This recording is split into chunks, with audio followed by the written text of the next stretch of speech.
Hello दोस्तों, कैसे हैं आप सब। एक बार फिर से आप सबका स्वागत आपके अपने चैनल टूरोपीडिया हिंदी पर। क्या आप जानते हैं इस दुनिया में एक ऐसा शहर भी है जहां इतनी भीड़ है कि जब यहां के लोग रेलवे स्टेशन पर जाते हैं तो उन्हें ट्रेन के अंदर धक्का देने के लिए अलग से लोग हायर किए जाते हैं। आज हम जिस शहर के बारे में आपको बताने जा रहे हैं उसे दुनिया के सबसे बड़े शहर के तौर पर जाना जाता है।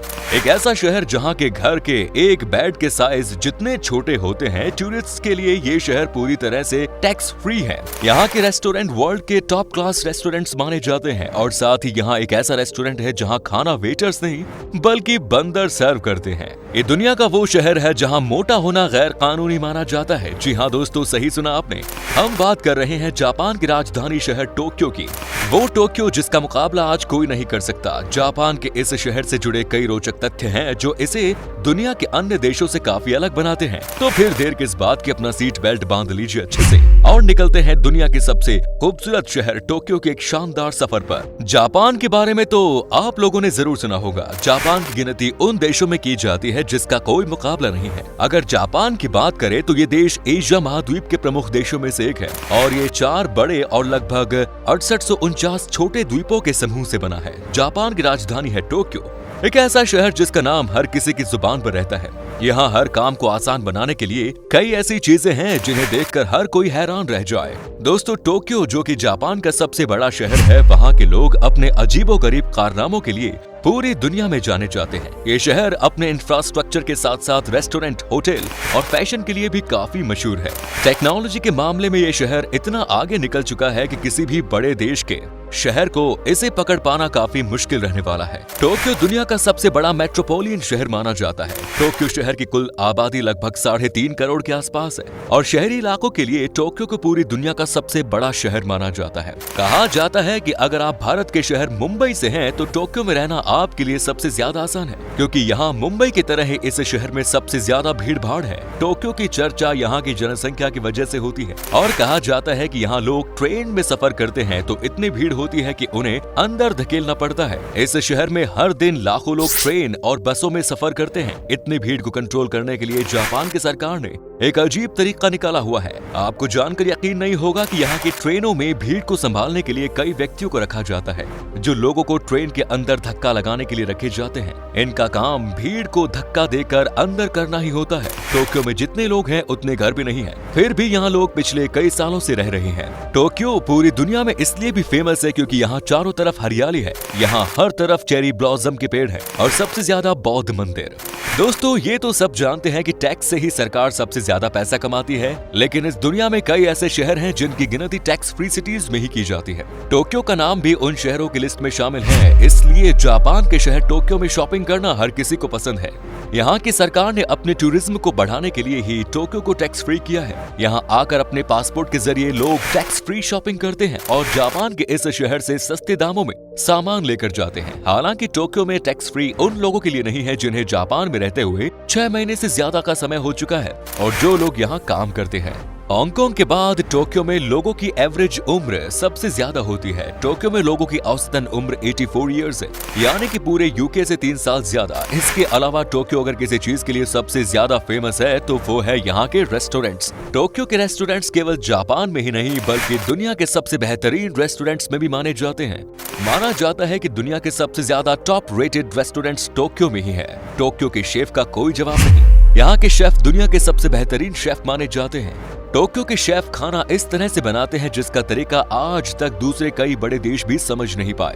टोक्यो में कयाबुकिया टैवर्न नाम का एक रेस्टोरेंट है जहां लोग खाने को नहीं बल्कि वेटर्स को देखने दूर दूर से आते हैं, क्योंकि इस रेस्टोरेंट में खाना कोई पुरुष या महिला नहीं बल्कि बंदरों से सर्व कराया जाता है। इस रेस्टोरेंट में बंदरों को ट्रेनिंग इस तरह से दी गई है कि वो आपका खाना ऑर्डर के अनुसार ही देंगे। इसका सबसे बड़ा फायदा तो रेस्टोरेंट के मालिक को ही होता है, क्योंकि इसके लिए मालिक को बंदरों को सैलरी भी नहीं देनी पड़ती। टोक्यो में लोगों के पास रहने के लिए मिनी होम्स होते हैं। यहाँ घर इतने छोटे होते हैं कि आप यहाँ रहने के बारे में सोच भी नहीं सकते। इसका सबसे बड़ा कारण है यहाँ की आबादी। दरअसल टोक्यो की आबादी ज्यादा होने की वजह से यहाँ पर लोगों का घर काफी छोटा होता है। जगह की कमी की वजह से टोक्यो में बहुत से होटल ऐसे बनाए गए हैं जहाँ पर एक रूम का साइज एक छोटे बेड के बराबर है। जी हाँ, सही सुना आपने, एक छोटे बेड के बराबर रूम। इतना ही नहीं, टोक्यो के होटल में महज कमरे ही छोटे नहीं है बल्कि बुनियादी जरूरत के सारे सामान भी औसत आकार से छोटे हैं। फिर चाहे वो माइक्रोवेव हो या कैटल, फ्रिज हो या वॉशिंग मशीन, डेस्क हो या कुर्सी, सब कुछ छोटा ही है। इसके अलावा यहाँ ज्यादातर घर लकड़ी के बने होते हैं, क्योंकि टोक्यो के लोगों का ऐसा मानना है कि लकड़ी के घर बनाना उनकी परंपरा का एक छोटा सा हिस्सा है। टोक्यो के लोगों को काम करना सबसे ज्यादा पसंद होता है। यहाँ लोग छुट्टियां लेना बिल्कुल भी नहीं चाहते। यहाँ काम को इतना ज्यादा महत्व दिया जाता है कि टोक्यो के ज्यादातर लोग अपने काम में ही काफी व्यस्त रहते हैं और इनके पास अपने परिवार को देने के लिए ज्यादा वक्त नहीं होता है।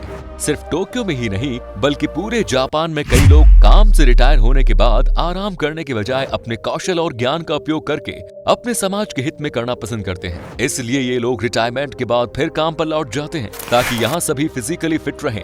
अब आप सोच रहे होंगे कि इतना काम करने के बाद ये लोग सोते कब होंगे? यहाँ के लोगों का सोने का भी एक अलग समय है। टोक्यो के लोगों पर काम का काफी दबाव होने की वजह से यहाँ के काफी सारे लोग ट्रेन या फिर बसों में खड़े खड़े ही सो जाते हैं। भीड़ भाड़ वाली जापान की ये राजधानी बस और रेल नेटवर्क के लिए पूरी दुनिया में प्रसिद्ध है। टोक्यो का शिंजुकु रेलवे स्टेशन दुनिया का सबसे व्यस्त रेलवे स्टेशन माना जाता है। ये स्टेशन इतना बिजी रहता है कि ट्रेनें बिना रुके शिंजुकु स्टेशन से गुजरती है और जितने यात्री हर प्लेटफॉर्म पर उतरते हैं उतने ही चढ़ते हैं। इस स्टेशन की शुरुआत 1885 में हुई थी। टोक्यो के इस स्टेशन पर हर दिन 3 मिलियन से ज्यादा लोग सफर करते हैं। यही वजह है कि शिंजुकु रेलवे स्टेशन का नाम Guinness book of world record में भी दर्ज है। टोक्यो का हराजुकु डिस्ट्रिक्ट यहाँ की सबसे पॉपुलर जगह है। हराजुकु अपनी जापानी पॉप संस्कृति के लिए जाना जाता है। ऐसा कहा जाता है कि ये वही जगह है जहाँ जापान की कवाई संस्कृति शुरू हुई और लगातार बढ़ती जा रही है। यहाँ कई ऐसे कैफे हैं जो टोक्यो की परंपरा से जुड़े हैं। हराजुकु में हर शाम ऐसी रौनक होती है जैसे मानो दुनिया का सबसे बड़ा मेला यहीं लगा हो। इस शहर के लोग अलग तरह से दूसरे देशों के लोगों का वेलकम करते हैं। यहाँ के लोग एक दूसरे से मिलते समय हाथ नहीं मिलाते, बल्कि जापान के हर शहर की तरह टोक्यो में भी किसी भी व्यक्ति के सम्मान में झुककर अभिवादन का रिवाज है। टोक्यो का स्काई ट्री टावर विश्व का सबसे ऊंचा टावर माना जाता है। अब आप सोच रहे होंगे कि दुनिया का सबसे ऊंचा टावर तो बुर्ज खलीफा है। आप ठीक सोच रहे हैं, लेकिन दोस्तों टोक्यो का स्काई ट्री रहने और व्यावसायिक इस्तेमाल के लिए बनाई गई है, इसलिए इसे टावर को अलग कैटेगरी में रखा गया है। स्काई ट्री 2080 फुट ऊंचा है, 634 मीटर ऊंचा। इस मीनार में 312 मीटर तक शॉपिंग, रेस्टोरेंट्स, ऑफिस, एक्वेरियम और प्लानेटोरियम है। 350 मीटर की ऊंचाई पर ऑब्जर्वेशन डेस्क है, जहां से राजधानी टोक्यो और आसपास के इलाकों को साफ देखा जा सकता है। इस टावर में हर साल 1 करोड़ से ज्यादा लोग आते हैं। टोक्यो का ये टावर पेरिस के आईफिल टावर के तर्ज पर बनाया गया है। टोक्यो के पास खुद का डिज्नीलैंड है। इस थीम पार्क को पहली बार 15 अप्रैल 1983 में खोला गया था। ये पहला ऐसा डिज्नीलैंड था जिसे यूएसए के बाहर बनाया गया था। इस थीम पार्क का निर्माण भी वॉल्ट डिज्नी इमेजिनेरिंग द्वारा फ्लोरिडा में मैजिक किंगडम और कैलिफोर्निया में डिज्नीलैंड की तरह ही किया गया था। दुनिया का सबसे व्यस्त इंटरेक्शन पॉइंट यानी चौराहा टोक्यो में शिबुया क्रॉसिंग है। ये कोई आम चौराहा नहीं है, बल्कि यहाँ से एक साथ कई लोग गुजरते हैं। कहा जाता है कि पीक आवर्स में इस पॉइंट से एक साथ 1000 से ज्यादा लोग क्रॉसिंग करते हैं। जापान अपने खास तकनीकों के लिए भी मशहूर है। ऐसी ही एक तकनीक यहाँ के रेलवे स्टेशंस पर देखने को मिल जाती है। टोक्यो के रेलवे स्टेशंस पर ब्लू कलर की LED लाइट्स हैं, जिन्हें खास तौर पर लोगों को सुसाइड करने से रोकने के लिए लगाया गया है। हैरान करने वाली बात यह है कि इस तकनीक को उपयोग मिलाने के बाद टोक्यो में सुसाइड रेट 84% तक कम हुआ है। टोक्यो के चेरी ब्लॉसम ट्री यहाँ का नेशनल सिंबल है और माना जाता है कि वसंत के मौसम में चेरी ब्लॉसम ट्री को देखना अपने आप में वाकई में एक अद्भुत अनुभव होता है। चेरी ब्लॉसम को जापान में सकुरा के नाम से भी जाना जाता है। जब ये फूल खिलता है तो यहाँ के लोग इसे एक त्योहार के रूप में सेलिब्रेट करते हैं, जिसे हनामी त्योहार कहा जाता है। जापान अपने अजीबोगरीब कानूनों को लेकर भी चर्चा में बना रहता है। जापान में मोटा होना गैर कानूनी है और ये कानून टोक्यो में भी लागू होता है। 2009 में बने इस कानून के मुताबिक यहाँ पुरुषों व महिलाओं की कमर का साइज डिसाइड कर दिया गया है। कानून के अनुसार जापान में 40 साल से ज्यादा उम्र के पुरुषों की कमर 31 इंच और महिलाओं की 35 इंच से ज्यादा नहीं होनी चाहिए। इससे ज्यादा होना गैर कानूनी माना जाता है, यानी कि यहाँ के लोग चाहकर भी मोटे नहीं हो सकते। वेंडिंग मशीन जापान के सबसे खास तकनीकों में से एक है। यहाँ 23 लोगों के लिए एक वेंडिंग मशीन लगाई गई है। टोक्यो शहर में सबसे ज्यादा वेंडिंग मशीन देखने को मिल जाती है। इन वेंडिंग मशीनों को रिटेल स्टोर की जगह लगाया गया है। अगर आप इन मशीनों में कॉइन डालोगे तो ये मशीन आपको नूडल्स, सॉफ्ट ड्रिंक्स, कॉर्न आदि दे देगी। टोक्यो में तो कपड़ों की शॉपिंग भी लोग इसी वेंडिंग मशीन के साथ करते हैं। दुनिया की सबसे पुरानी कंस्ट्रक्शन कंपनी जापान के टोक्यो शहर में ही इस कंपनी का नाम है कोंगो गुमी। कहा जाता है कि ये कंपनी 1500 साल पुरानी है, जिसने जापान की कई फेमस बिल्डिंग और मंदिरों का निर्माण किया है। ये कंपनी इतनी पुरानी है कि सरकार ने इसे आज तक बंद नहीं किया। सरकार इस कंपनी को जापान की पहचान मानता है। टोक्यो में घूमने के लिए आपको जापान का वीजा लेना होगा। आपके पास अगर सारे डॉक्यूमेंट्स मौजूद हैं तो आपको वीजा लगभग 15 से 10 दिन के अंदर ही मिल जाएगा। और अगर आप अकेले हैं तो आपको टोक्यो घूमने के लिए 7 से 8 दिन में लगभग 1 लाख रुपए से ज्यादा खर्च करने होंगे। जापान की करेंसी जापानीज येन और लगभग 1.5 जापानीज येन मिलकर एक भारतीय रुपए के बराबर बनता है। तो दोस्तों ये थे जापान के सबसे खूबसूरत शहर टोक्यो। कैसा लगा बताइए हमें कमेंट्स में। क्या कभी आपने विजिट किया इस शहर की? अगर की है तो अपना एक्सपीरियंस हमारे साथ शेयर कीजिए। आई होप वीडियो आपको पसंद आया होगा। अगर आए तो लाइक कीजिए, शेयर कीजिए, कमेंट्स कीजिए और ऐसे ही इंटरेस्टिंग फैक्ट वीडियोस देखते रहने के लिए चैनल को सब्सक्राइब कीजिए। धन्यवाद।